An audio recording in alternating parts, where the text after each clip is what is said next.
छोटे ही बारीके कन्हैया घोड़ावा घुघुर बाजई हो कान्हा दूरी खेलना जीनी जाया ढूढ़ना कैसे औबाई हो। छोटे ही बारीके कन्हैया घोड़ावा घुघुर बाजई हो ललना दूरी खेलना माती जाया ढूढ़ना कैसे औबाई हो। बेटा दूरी खेलना माती जाया हेरना कैसे औबाई हो। अपने ससुर जी के प्यारी त पिया के दुलारी त पिया के दुलारी हो ललना सात वीरना के बहिनिया हेरना कैसे औबाई हो। ललना सात वीरना की बहिनिया हेरना कैसे आई बहो।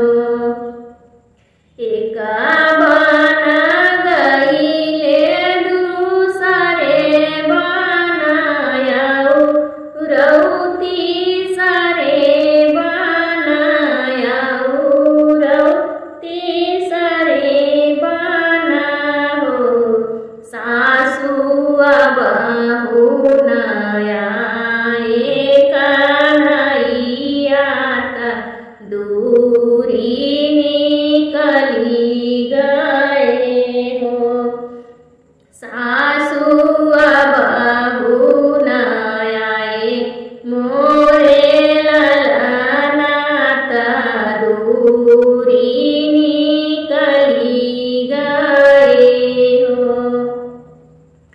सात ही घड़ी दिन चढ़ी गईले चढ़ी के उतरी गईले चढ़ी के उतरी गईले हो।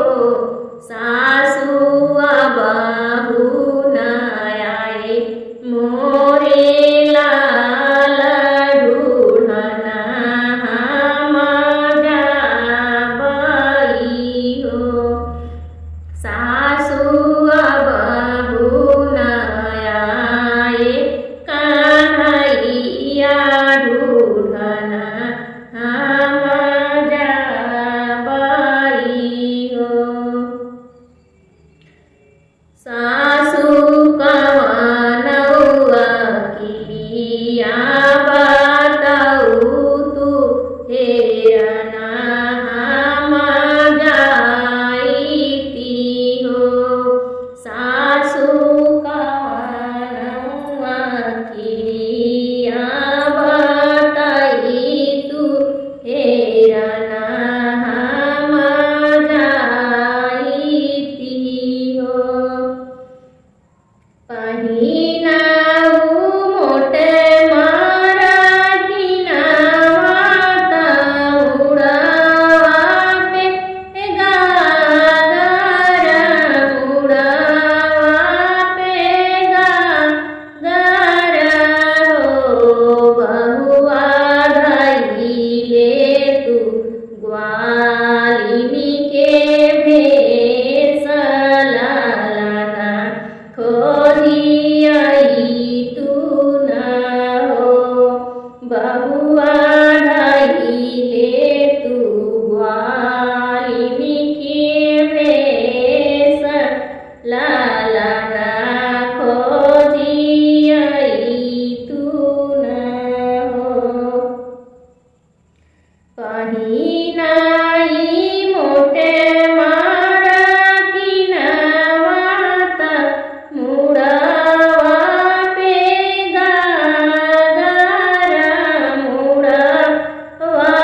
अपने ससुर जी के प्यारी त पिया के दुलारी त पिया के दुलारी हो ललना तुही मोरे जिए क्या धरावा ढूढ़ना